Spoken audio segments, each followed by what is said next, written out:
Selamat pagi, gimana kasih Tuhan semuanya? Syukur kita kembali ketemu di dalam acara berjemaat kita di hari Minggu, dan sebelum kita masuk ke dalam kebaktian umum bersama, kita kembali pelajari firman Tuhan. Pelajari firman Tuhan, ada banyak sekali hal yang indah di dalam firman Tuhan sini bisa kita pelajari. Kita masih di raja-raja Yehuda, raja-raja Israel, jadi kita masih di kitab Raja-Raja dan Tawarik. Dan sebelum kita mulai, kita akan berdoa terlebih dahulu, ya. Dan saya minta Pak Sudarto bimbing kita dalam doa.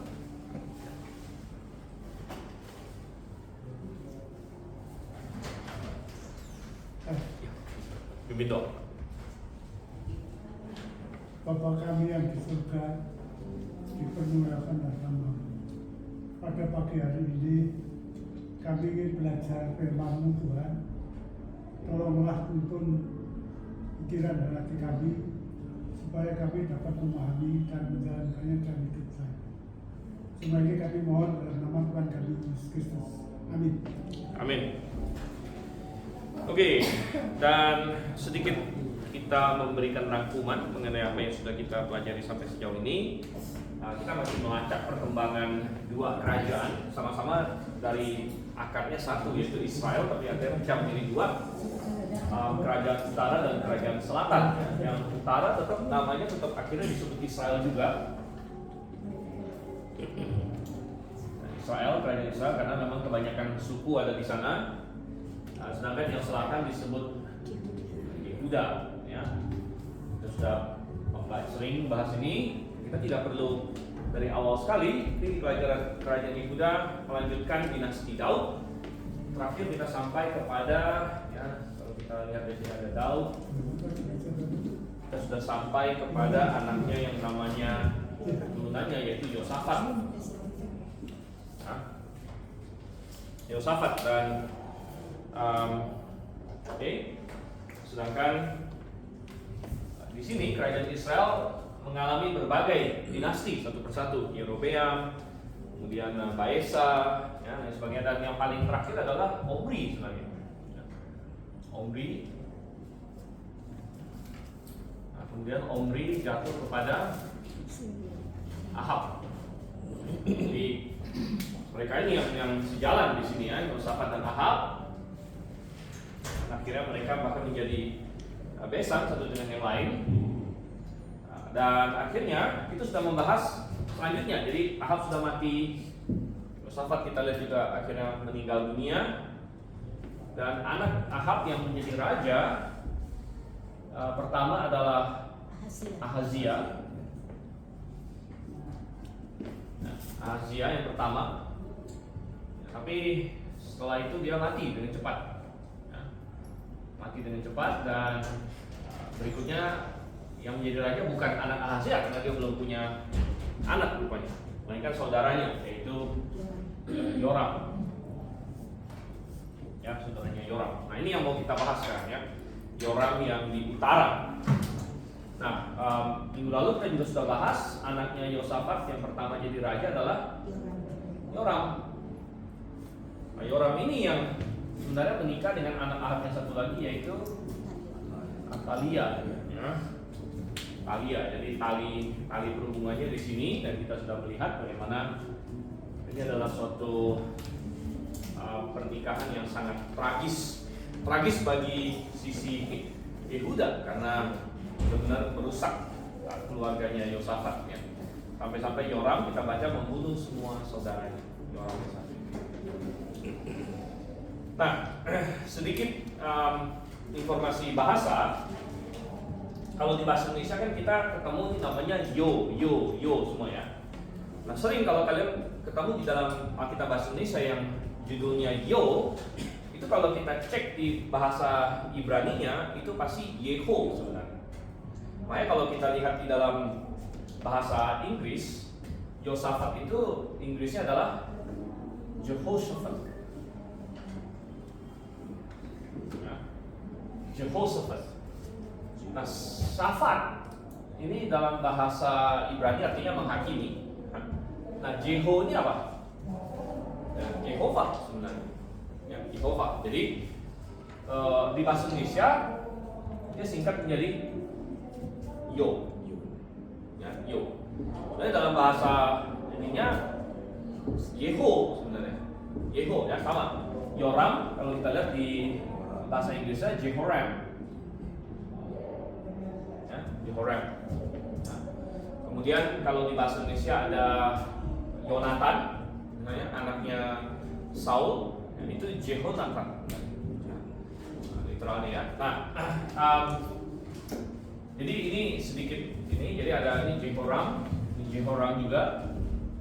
Tadi sedikit menyentil bahwa ada banyak orang bilang Jehovah bukanlah namanya. Mungkin kalian pernah dengar. Ya, ada pendapat di luar sana nama Tuhan itu apa? Ya, nama Tuhan. Nama Tuhan itu apa? Nah, banyak populer hari ini, pasti kalian pernah mendengar juga, karena sudah banyak sekali di literatur Kristen, di buku-buku Kristen, di banyak Kristen, mereka akan bilang namanya Tuhan adalah Yahweh katanya. Ya. Sampai sekarang masih banyak. Oh ya, ini karena inilah pandangan yang hot saat ini. Gitu. Ya, hampir semua bilang bahwa nama Tuhan adalah Yahweh katanya. Dan mereka ambil ini dari Yah katanya. Ya, karena ada kata haleluya misalnya. Ya kan? Mereka bilang ada haleluya. Nah, maka ada ya. Mereka argumenkan dari sini. Haleluya. Dan memang kadang-kadang nama Tuhan memang dituliskan ya dalam Alkitab ya. Ya, namun kita bilang ya itu bukan singkatan Yahweh, karena kata Yahweh atau istilah Yahweh tidak pernah muncul di teks Ibrani manapun. Ya, tidak pernah muncul ada satu teks Ibrani pun yang ada tulisan Yahweh gitu, tuh nggak pernah. Nggak pernah ada. Ya. Nah, yang ada adalah Yehovah memang. Yehovah ada tulis di situ. Ya.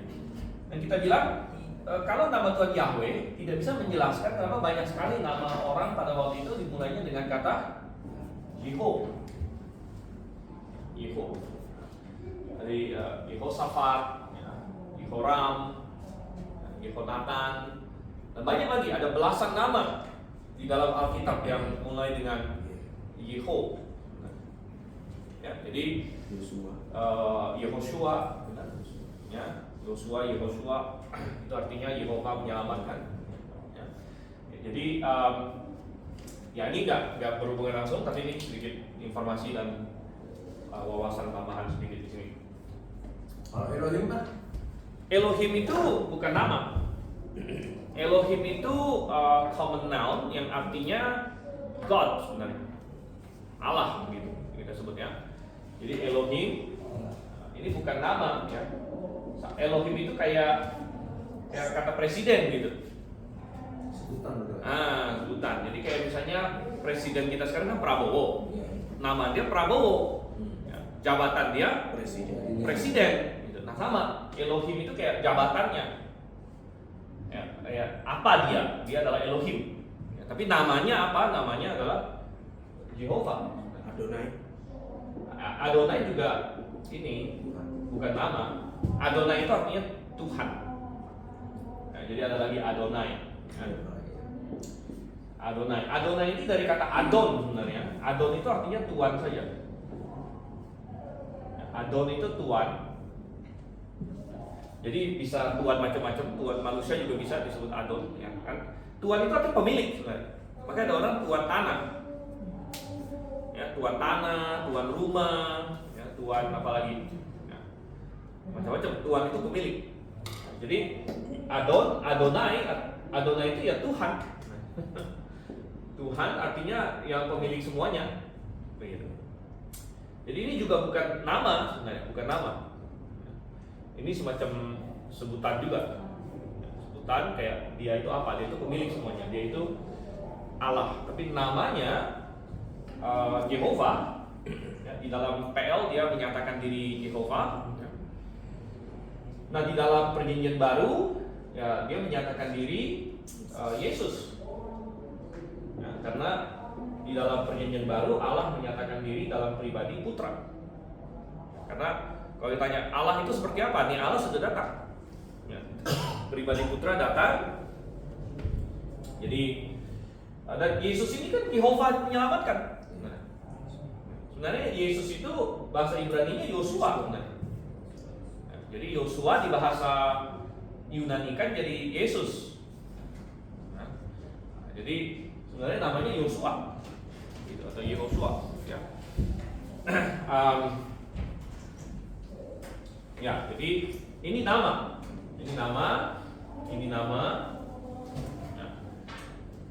Tapi ini bukan nama. Ya. Tapi ini memang kayak semacam jabatan dia. Ya. Elohim, dia adalah Allah. Tapi orang bilang Elohim atau Adonai itu pasti larinya ke Yehova. Ya iya, karena memang Karena nggak ada lain. karena nggak ada yang lain lagi. Iya. Ya, ada yang palsu, tapi ya yang benar ya cuma dia. Gitu kan? Nah, artinya kayak gini, kalau kita bilang presiden kan masih banyak presiden yang lain. Iya. Presiden sebelum Prabowo ada banyak, presiden negara lain juga banyak. Iya. Jadi kalau kita bilang presiden itu sangat tidak spesifik. Iya. Tapi kalau sesuatu yang memang hanya ada satu, ya misalnya Allah hanya satu gitu, Allah yang benar gitu kan. Ya makanya kalau kita menyebut Elohim, ya maksudnya Yehova. Adonai cuma Ya, kita menyebut Adonai karena cuma satu, ya maksudnya Adonai, Yehova atau Yesus. Jadi ya ini ya. Oke, sedikit membelok, tapi ya, tapi gereja-gereja lain kan tahu kalau Yahweh itu kan bukan Yehova kan. Yahweh ini tebak-tebakan ini. Kan enggak diambil YHWH-nya itu. Ya, jadi gini, kenapa mereka begitu? Karena mereka punya teori bahwa bahasa Ibrani itu nggak punya huruf hidup awalnya katanya. Jadi ini teori mereka ya, bahasa Ibrani tidak ada huruf hidup. Jadi yang ditulis itu huruf mati saja. Kalau Arab gundul ya. Arab gundul, gitu kan? Jadi yang ditulis huruf mati aja katanya. Itu teori mereka. Dan ya memang kalau kita pergi ke Ibrani sekarang, ke Israel sekarang, kalau kita baca Qurannya menggundul semua. Ya gundul semua. Saya pernah beli buku, bukan beli sih, saya dapat lah buku kayak novel biasa, novel Ibrani gitu ya. Saya juga nggak bisa baca karena itu Ibrani modern ya, yang saya pelajari Ibrani Alkitab. Tapi saya lagi belajar Ibrani modern juga sebenarnya, gitu, karena saya tertarik aja. Gitu. Ya gundul semua, dia nggak kasih huruf hidupnya, gitu kan. Nah kalau yang sudah pernah sedikit-sedikit belajar Ibrani Alkitab kan dia pasti ada huruf hidupnya, kasih di situ ya, kasih huruf hidupnya untuk membantu baca. Jadi mereka bilang bahwa ini nggak ada huruf hidup, sehingga mereka bilang ketika di dalam teks Ibrani ada kata Jehovah, ya, ini teori mereka. Karena di dalam teks Alkitab nggak pernah muncul Yahweh gitu. Yang muncul itu Jehovah, dia ini kan huruf matinya begini. Ini kan, ini huruf matinya. 4 huruf ini mereka sebut, karena 4 huruf mati mereka sebut ini nama kudus tetragrammaton, 4 huruf. Tetragrammaton. Tapi huruf hidupnya ada sebenarnya. Di banyak teks ada. Dia kasih gini. Iya. Sorry ini. Aduh. Ini ya. Ya. Oh. Wah. Nah, kalau Anda pernah belajar Ibrani, Anda tahu nih bacanya Yehovah. Tapi mereka mengklaim bahwa ini sebenarnya hasil tambahan. Jadi bukan aslinya. Jadi mereka bilang pelafalan Yehovah itu bukan asli katanya. Itu belakangan ditambahin punya. Tapi permasalahannya adalah minimal ini masih ada muncul di teks. Ini nggak pernah muncul di teks gitu. Jadi ini yang benar-benar tebak-tebakan. Yang di teks ada itu. Yang di teks ada ini, yang menurut mereka, oh itu ditambahin katanya. Ya oke, ya saya nggak mau argumen dulu lah ditambahin atau enggak gitu ya. Itu nanti panjang argumennya. Tapi saya ingin kata minimal ada gitu di teks gitu kan, minimal ada. Ini nggak pernah muncul. Terus dari mana kamu tahu ini gitu? Nah, oke, Yahnya nebak karena ada haleluya. Terus W-nya tebak dari mana? W lah kalah. W kan nggak pernah muncul gitu kan. Katakanlah Yahnya emang benar dari haleluya kan. Misalnya nih ya, kenapa nggak Yahweh, Yahwo, Yahweh gitu kan, Yahwu, kenapa Yahweh gitu. Ini tebak ini. Ya. Jadi pelafalan Yahweh ini tidak ada satu kali pun muncul di dalam teks Ibrani. Gitu. Benar-benar hasil tebakan doang. Ya, jadi ya mereka bilang ini dibikin-bikin, ya, minimal ada di teks, muncul di teks. Gitu. Ya, Oke, kalau mengenai argumen lebih lanjut lagi, kenapa kita menganggap ini bukan hasil sebuah tebakan dan sebagainya, itu lumayan panjang, gitu ya, lumayan panjang. Nanti ya itu jangan kita bahas sekarang lah. Ya. Tapi intinya salah satu argumen kita adalah nama-namanya Yehoshafat, kan berarti Yeho gitu benar. Yehoshafat, Yehoram, kan nama-nama orangnya seperti itu. Ya. Oke, ini saya hapus dulu. Karena kita nggak masuk ke ini menarik sih emang. Kapan-kapan saya mau bikin kayak video YouTube atau apa ya? Atau seminar untuk menjelaskan ini. Hah? Itu Yahweh Ibrani yang begitu. Oh ya, orang pertama yang memunculkan Yahweh itu kan di abad 19 itu si siapa, Hendrik Ewald itu. Orang Jerman itu. Ya, dia yang pertama kali mengusulkan, kayaknya bisa jadi Yahweh gitu. Itu pun tebakan sebenarnya. Lalu tapi kan banyak orang nebak sana sini, nggak tahu tebakan dia jadi populer. Nah, tebakan dia yang populer yang akhirnya kayak diterima gitu oleh yang lain. Ya. Oke, coba kita lihat di teks kita. Sekarang kita udah masuk ke poin 7 kalau tidak salah benar ya. Masuk di poin 7, kita mau melihat Yoram yang di utara sekarang. Yoram atau dalam bahasa Inggris Jehoram tadi namanya. Jehoram atau Yoram. Nah, teks mengenai dia ada mulai dari 2 Raja-Raja 3 situ ya. 2 Raja-Raja 3 tentang si Yoram atau Jehoram ini. Tapi coba kita isi poin nomor 7 dulu. Setelah Ahazia bin Ahab mati, yang ini ya, Ahazia bin Ahab, ingat dia mati karena sakit. Dan ingat waktu dia sakit dia mau mencari pertolongan dari Baal-zebub, ingat itu? Ya, yang kemudian ditegur oleh Elia, lalu dia mau tangkap Elia pakai kapten dengan 50 orang, tapi dua pasukan dibakar habis itu. Ya. Dan dia tidak memiliki anak, Indonesia kita ya, dia tidak memiliki anak dan digantikan oleh saudaranya yaitu Yoram bin Ahab. Nah, rupanya aliansi utara selatan adalah sedemikian sehingga nama anak-anak mereka pun mirip, ini ya, saling meniru mereka namanya. Dan sebenarnya ini masih ada hubungan. Yoram yang ini dengan Yoram yang ini kan saudara ipar ini. Iya, saudara ipar. Saudara ipar. Saudara ipar, namanya sama, ya. Lalu nanti Yoram akan punya anak namanya Ahazia. Nanti, jadi belum sampai kita. Ya. Nah, Ahazia ini dengan Ahazia ini kan paman, ini kan paman dia. Ya, kalau ini kan paman dari pihak mama ya. Jadi kalau orang Chinese bilang QQ ini. Kalau di Batak apa? Nama Pak. Hah? Nama tulang itu kikiu. Tulang. Ya. Tulang bukan QQ orang. Oke, tulang ya. Oke. Dan poin 8, Alkitab mencatat bahwa Yoram tidak sejahat Ahab karena ia tidak menyembah Baal, tetapi ia tetap jatuh pada dosa siapa? Coba kita lihat dulu ya. Coba kita lihat 2 Raja-Raja pasal 3 di sini. Kita lihat 2 Raja-Raja pasal 3 ayat 1. Kita baca dulu. Yoram anak Ahab menjadi raja di Samaria atas Israel pada tahun ke-18 pemerintahan Yosafat raja Yehuda yang memerintah selama 12 tahun. Ia melakukan yang jahat di mata Tuhan, hanya saja tidak seperti ayah dan ibunya. Nah, ini menarik ya, tidak seperti ayah dan ibunya. Ingat ayah dan ibunya siapa? Ahab dan Izebel. Dan apa yang dilakukan? Ia menyingkirkan tugu Baal yang didirikan ayahnya. Oke, jadi ada sedikit perbaikan di sini. Ada sedikit lebih baik secara rohani dia menyingkirkan tubuh Baal. Ingat bahwa Baal ini kan dewa asing sebenarnya. Baal adalah dewa Kanaan. Ya. Dan Baal bisa masuk itu gara-gara Izebel. Izebel adalah anak dari putri Raja Sidon. Ya, jadi ketika Ahab menikah dengan Izebel, dia memasukkan penyembahan Baal dan Asyera di situ. Ya. Nah, tapi ayat 3 dikatakan, namun ia masih berpaut pada dosa Yerobeam bin Nebat yang mengakibatkan orang Israel berdosa pula. Oke, jadi isian kita, ia tetap jatuh pada dosa siapa? Yerobeam.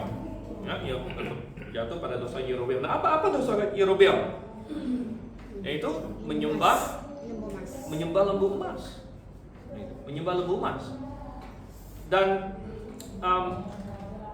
bagi orang Israel, ya, mereka anggap ini sedikit lebih baik daripada menyembah Baal. Begitu. Jadi mereka merasa ada sedikit progres, gitu. Ada progres. Kenapa? Baal itu dewa asing. Ya. Sedangkan ketika Yerobeam membuat lembu emas itu, dia judulnya masih menyembah Yehova, gitu. Cuma menyembah Yehova melalui manifestasi si lembu emas ini. Ya, jadi daripada menyembah dewa asing, ya udah saya menyembah Yehova saja, tapi tetap melalui lembu emas ini. Ya. Dan di sini kita harus membuat suatu poin yang sangat penting, yaitu bahwa bagaimana Tuhan menilai dia. Dia 2 dikatakan Tuhan tetap nilai dia melakukan yang jahat. Nah, mungkin bagi Yoram sendiri, dia merasa dia sudah lumayan baik karena dia tidak sejahat bapaknya.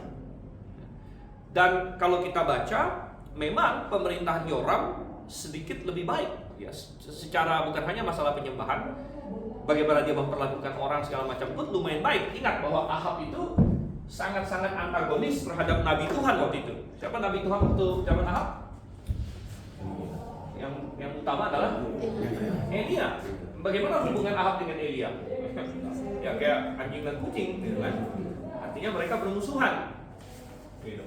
Tetapi ingat bahwa tidak lama setelah Ahab mati, ya, di zaman Ahazia, masih Elia. Tapi setelah itu tidak lama Elia akan diangkat ke surga, sehingga yang melayani di zamannya Yoram adalah seorang nabi yang akan kita bahas juga nanti belakangan, yaitu Nabi Elisa. Nabi Elisa. Ya. Jadi di zaman Yoram nanti kita akan lihat banyak pelayanannya itu Nabi Elisa. Ya.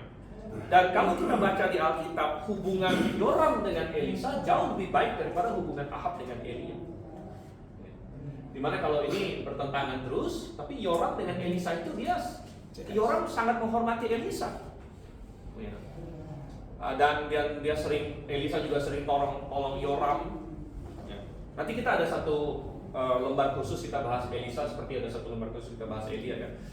Tapi kita masih ingat pernah ingat nggak ada insiden di mana Raja Aram mau jebak Raja Israel, dia bikin penghadangan di sana di sini. Ya. Terus Elisa yang kasih tahu kan, hati-hati di situ, hati-hati di situ. Nah itu kerjaan Elisa semua itu.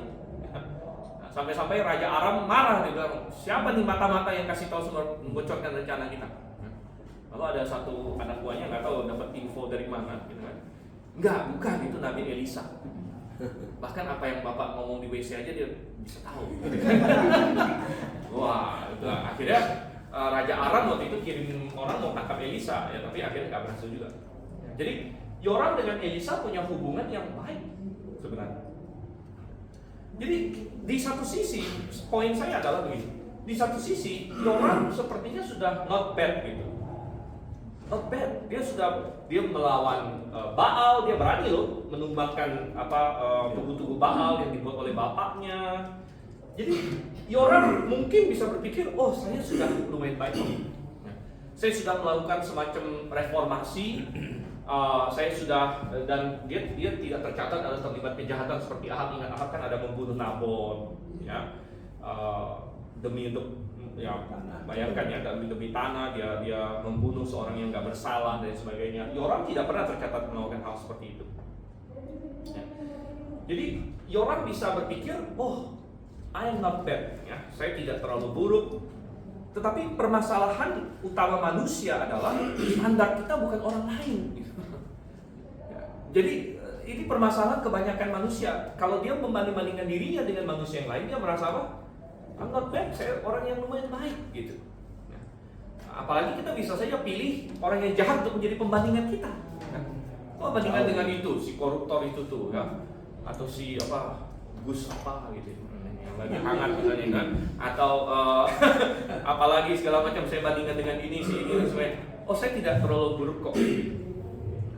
Nah, permasalahannya yang akan menilai orang bukanlah manusia, tapi yang menilai orang adalah Tuhan. Dan Tuhan menilai orang, dia tetap jahat. Tuhan nilai orang dia tetap jahat karena dia kepala tanggung. Dia sudah singkirkan Baalnya Ahab, dia tidak berani menyingkirkan penyembahan lembu emas yang didirikan oleh pikiran dia. Yeroboam. Inilah yang benar gitu. Mungkin dia maksudnya sih benar gitu. Itu juga tetap aja salah ya. Mungkin, tapi begini, tidak mungkin dia tidak diperingatkan oleh Elisa dan yang lain-lain, gitu kan? Bahwa ini tetap salah. Gitu. Ini tetap salah. Ya. Cuman dia punya pertimbangan dia sendiri. Nah, mungkin dia merasa bahwa begini loh, dia untuk menghilangkan Baal itu kan pasti ada pertarungan politik juga. Ya, karena kita kan cuma baca sekilas, tapi kita tidak tahu di balik layar ini kan pasti ada pertarungan politik. Ya. Karena pasti masih ada loyalis Baal lah istilahnya. Ingat, ibunya aja kan masih ada, Ibu Suri. Isabel masih ada, masih di atas tahta Ibu Suri lah istilahnya. Dan Isabel masih pro Baal. Ya, jadi bagi Yoram untuk menghilangkan Baal itu saja sudah suatu perjuangan politik. Nah, mungkin dia berpikir kalau saya mau hilangkan lagi penyembahan terhadap lembu emas ini, jadi gini, siapa jadi sekutu saya nanti gitu. Artinya mungkin untuk menghilangkan Baal ini dia membuat sekutu dengan orang-orang yang dia harus dapatkan sekutu dari suatu tempat lah istilahnya, sekutu politik gitu. Ya. Tapi nggak ada. Ya, dan kalau dia mau sikat Baal terus sikat lembu emas juga, ya posisi dia mungkin sulit. Gitu. Ya. Nah, jadi mungkin pemikiran-pemikiran seperti itu, yang akhirnya dia bilang, ya udah cukuplah reformasi kita sampai di sini dulu. Gitu kan? Kita nggak perlu terlalu ekstrim istilahnya.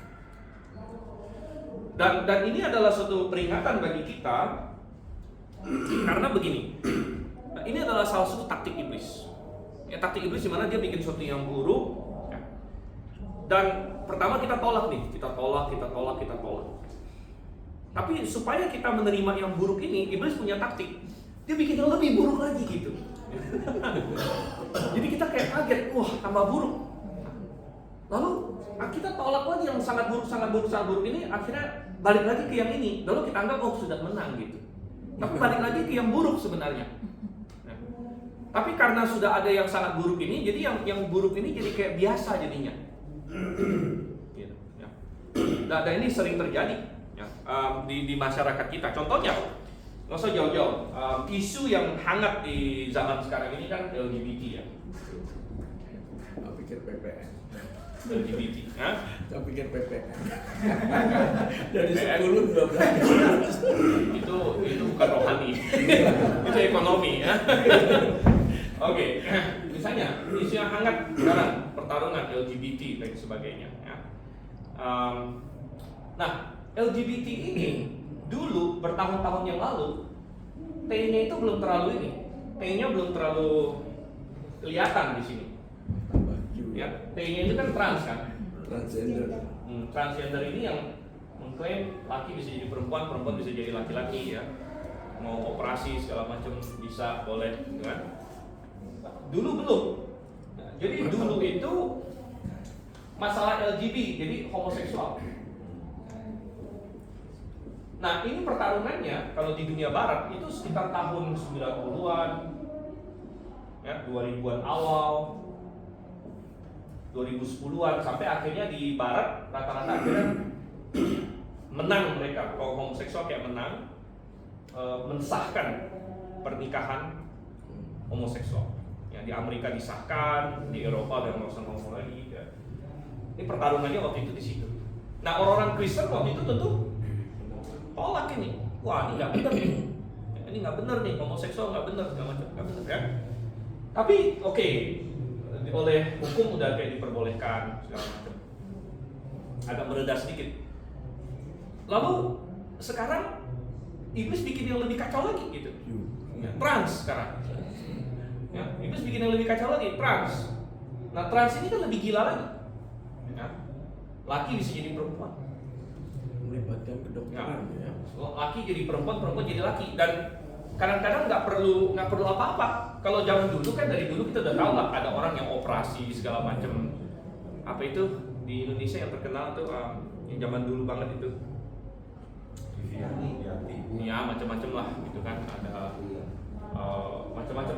Tapi sekarang bahkan kalau misalnya seorang laki-laki yang bahkan masih berewokan dan lain semacam tiba-tiba dia bilang saya perempuan gitu, itu harus kayak dipercaya gitu. Begitu perempuan kan lucu dan absurd sebenarnya, konyol sekali gitu. Dan dia langsung boleh WC, dia bilang oh saya perempuan, saya maunya WC pakai WC perempuan. Dan itu kayak diperbolehkan. Nah ini kan sebenarnya bisa jadi dia predator sebenarnya kan. Ya bisa jadi dia laki-laki yang sebenarnya pengen ngintipin cewek atau pengen lebih parah lagi bahkan, dan dia mengklaim dia perempuan lalu dia masuk ke WC cewek atau tempat-tempat cewek. Nah ini yang sedang dalam peperangan, begitu, sedang dalam peperangan ini sekarang lagi hangat ini. Dan baru beberapa hari ini kasusnya naik sampai ke Mahkamah Agung Amerika. Karena ada kan Amerika itu kan namanya United States ya. States itu kan sebenarnya negara artinya nih. Tapi Amerika itu adalah United States, artinya negara-negara yang bergabung. Jadi dia punya 50 state sebenarnya. Negara bagian akhirnya disebutnya. Jadi tiap-tiap negara bagian itu punya hukum sendiri lagi. Nah, ada negara bagian satu namanya Tennessee. Mereka bikin undang-undang tidak boleh melakukan operasi terhadap anak-anak untuk mengganti jenis kelamin. Dilarang. Ya. Dilarang melakukan operasi ganti jenis kelamin pada anak-anak. Nah, oleh para aktivis LGBT, undang-undang ini dipermasalahkan gitu. Jadi kayak mereka gugat ini undang-undang ini. Ya, akhirnya naiklah ke Mahkamah Agung Amerika Serikat, lagi mau diputuskan. Mungkin dalam beberapa hari ini akan diputuskan. Apakah aktivis LGBT yang menang bahwa hukum ini nggak boleh dilarang, gitu ya? Atau negara bagian Tennessee yang menang bahwa negara bagian boleh melarang operasi seperti ini. Gitu. Ini dalam beberapa hari mungkin akan keluar. Gitu. Jadi ini lagi hangat sekali. Tapi yang saya perhatikan adalah bahwa begini, ada kelompok homoseksual yang juga menentang ini,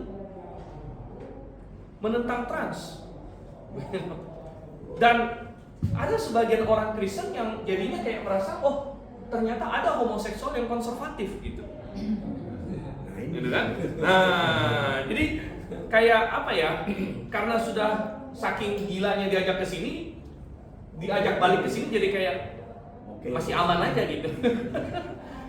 Nah, ini adalah salah satu taktik iblis. Lalu taktik iblis, ya. Jadi demi untuk melawan yang saking gilanya, ya udahlah kita kompromi sama yang ini. Setengah gila. Yang setengah gila. Nah, jadi ya orang itu seperti itu gitu. Wah, ini kita Israel sudah sampai pada suatu titik yang begitu parah dengan Baal, dengan Asyirah segala macam. Yaudah kita lawan. Tapi dia nggak balik benar-benar sampai kepada penyembahan Tuhan yang benar gitu. Dia sampai setengah aja. Ya udah sampai setengah, sampai kepada ya udah kita menyembah Tuhan, tapi nggak apa-apa lah mau caranya Elisa boleh, tapi saya mau tetap caranya Yerobeam. Ya. Dan bagi banyak orang Israel waktu itu mereka puas dengan itu. Gitu. Mereka puas dengan itu karena mereka tidak memiliki pemahaman tentang Tuhan yang sejati. Mereka bisa melihat kegilaan yang terjadi. Sama seperti banyak orang hari ini melihat kegilaan yang terjadi. Dunia ini memang sudah gila gitu, dalam banyak hal. Tapi karena mereka tidak memiliki pengertian akan Tuhan yang sejati, mereka tidak bisa balik lagi ke yang benarnya. Mereka pasti akan stop di tengah jalan entah di mana.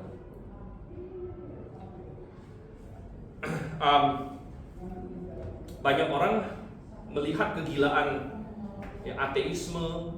Ya. Oh ternyata ya udah Kristen yang benar. Ya, tapi dia nggak balik kepada Kristen yang Alkitabiah. Dia balik kepada Katolik. Ya. Dia balik kepada Ortodoks Timur. Ya kan? Yang sebenarnya kacau juga. Gitu. Tapi banyak orang Kristen merasa ya daripada yang parah itu, yang ateis segala macam, ya ini masih mending lah. Gitu. Ya, masih lumayan lah. Ya padahal Katolik tidak menyembah Tuhan yang benar juga. Ya, mereka menyembah Tuhan yang dalam imajinasi mereka. Tuhan yang harus didekati melalui Maria. Justru patung Maria. Yang kita dekati dengan doa melalui Maria, melalui Santo Santa, melalui Rosario dan sebagainya yang sama sekali nggak ada dalam Alkitab. Tapi karena ini lebih baik sedikit kelihatannya daripada kegilaan-kegilaan yang lain, gitu kan, yang lebih parah. Jadi sepertinya balik ke sini lagi, masih mending lah. Nah, ini persis seperti apa yang terjadi pada zaman Yoram. Oke kita, wah ini Baal Asyera nih gila-gilaan nih, parah. Ayo kita balik, tapi nggak balik benar-benar. Ya. Baliknya kepada, ya balik ke Yerobeam lagi, kepada lembunya Yerobeam. Nah ini adalah salah satu taktik iblis. Ya. Dan saya harap justru kita ini apa? Kita ini Ahab kah? Jangan sampai. Kita ini Yoram kah? Ini yang kompromi. Tidak separah Ahab, tapi atau kita ada di barisan ini. Nah, tetapi oke, tentu kita mau barisan yang ini. Tapi ada resikonya.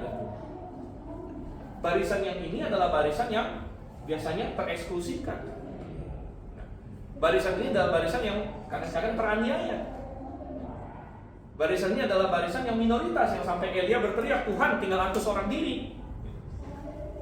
Walaupun akhirnya Tuhan kuatkan dia, enggak sih, sebenarnya masih ada orang-orang yang masih seperti yang masih ini, masih ada 7.000 orang yang tidak menyembah Baal.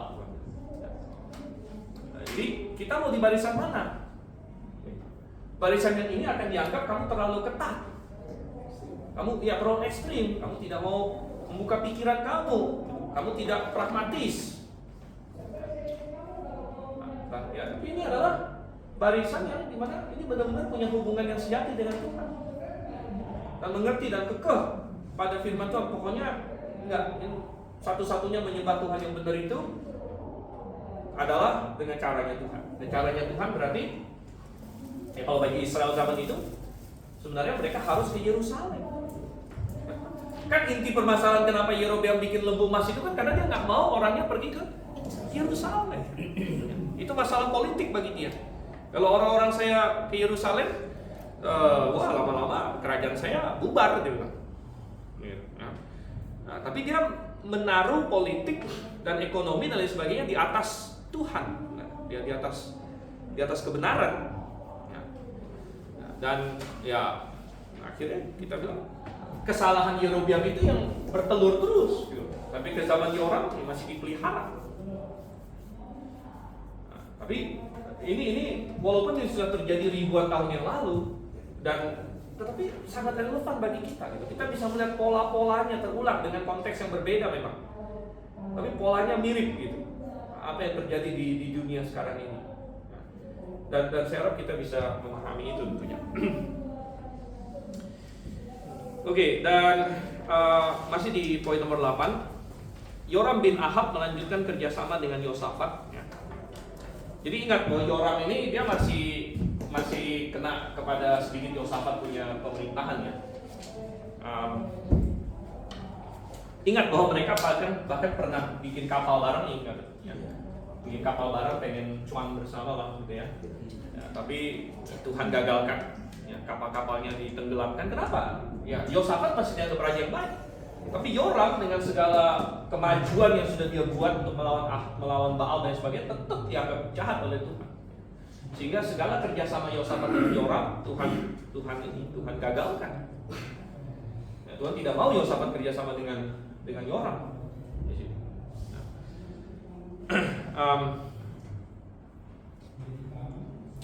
Dan minggu lalu kalau nggak salah saya ajak kita lihat sekilas pasal yang ketiga. Ingat nggak ya waktu mereka melawan Moab di situ?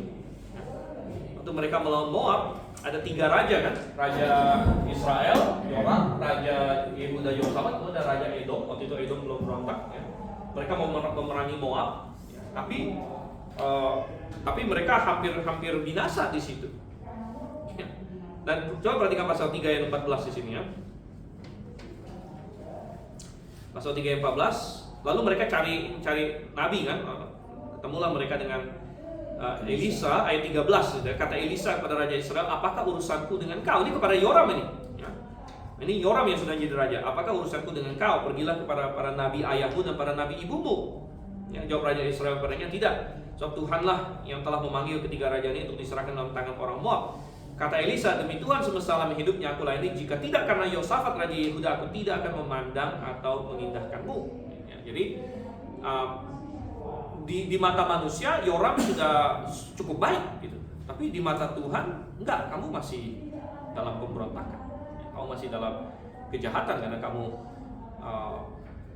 tetap menyembah aku melalui lembu emas, itu bukan menyembah aku gitu. Ya, dan ya akhirnya Tuhan tolong mereka, tapi itu karena Yosafat. Dan Yoram tidak sampai kepada pertobatan yang sesungguhnya akhirnya. Oke, dia memerintah berapa lama? 12 tahun. Ya, kita yang memerintah 12 tahun. Dan ya itu adalah Yoram. Jadi waktu kita habis, jadi dari 2 Yoram dan 2 Ahazia, tinggal satu yang belum kita bahas, yaitu si Ahazia yang satu itu. Yang akan kita bahas minggu depan. Ya. Ahazia yang satu ini sebenarnya dia nggak banyak juga tentang dia. Mungkin sekaligus nanti kita langsung masuk ke Elisa juga, ya. Karena dia juga sangat pendek pemerintahnya, nggak nyampe setahun lah. Oke, baik, kita sampai di sini. Mari kita bersatu dalam doa. Dan minta Pak Sengcon yang kita nonton. Terima kasih Tuhan untuk kasih setiamu, kami bisa mempelajari kitab ini, bahwa sesungguhnya hanya Engkaulah yang dapat menilai hati manusia dengan benar. Kami sebagai manusia biasa penuh dengan kelemahan. Terima kasih Tuhan untuk pelajaran firman-Mu yang berguna untuk kehidupan kami sehari-hari. Terpujilah nama-Mu, di dalam nama Yesus Kristus kami berdoa. Amin. Amin. Oke. Sampai bisa minta